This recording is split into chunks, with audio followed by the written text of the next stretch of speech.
యేసు రక్తమే జయం పరిచర్య. ప్రియ రక్షకుడైన యేసుక్రీస్తు నామమున ఈ ఉదయ కాలంలో మీ అందరికీ శుభములు కలుగునుగాక. కొట్లలో ధాన్యం ఉన్నదా? ద్రాక్ష చెట్లైనను, అంజురపు చెట్లైనను, దానిమ్మ చెట్లైనను, ఒలివ చెట్లైనను ఫలించకపోయెను కదా. అయితే ఇది మొదలుకొని నేను మిమ్మను ఆశీర్వదించేదను అని దేవుడే సెలవిస్తున్నారు. నా ప్రియ సహోదరి సహోదరులారా, దేవుడు నిన్ను ఆశీర్వదించాలంటే, దేవుని ఆశీర్వాదం నీవు పొందుకోవాలంటే ముందుగా నీవు ఉపకారం చేయు వ్యక్తిగా ఉండాలి.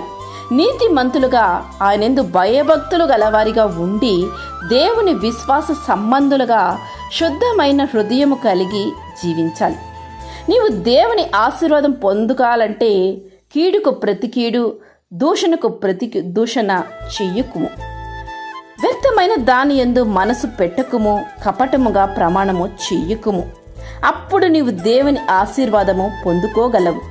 దేవుని ఆశీర్వాదము నీవు పొందుకుంటే గొప్పవాడవుగా, నిన్ను ఎవరు ఏమి చేయలేరు, ఆధిక్యతలు దేవుడు నీకు కలుగు చేస్తారు.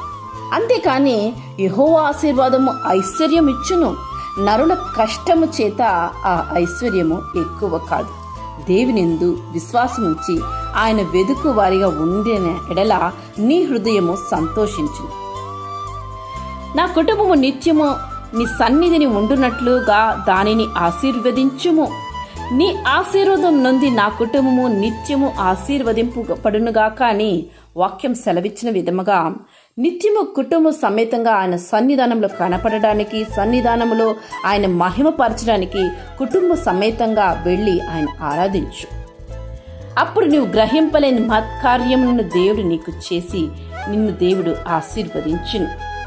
ఆయనే నీకు ఆశ్రయ కోటగా ఉండి ఏ కొదవు నీకు లేకుండా మేలులు చే దేవుడు నింపును. ఇంటి ఆశీర్వాదమును దేవుడు నీకు, నీ కుటుంబానికి నేడే కలుగు చేయునుగాక. ఆమేన్. యేసు రక్తమే జయం పరిచర్యలో మీ సహోదరి. God bless you.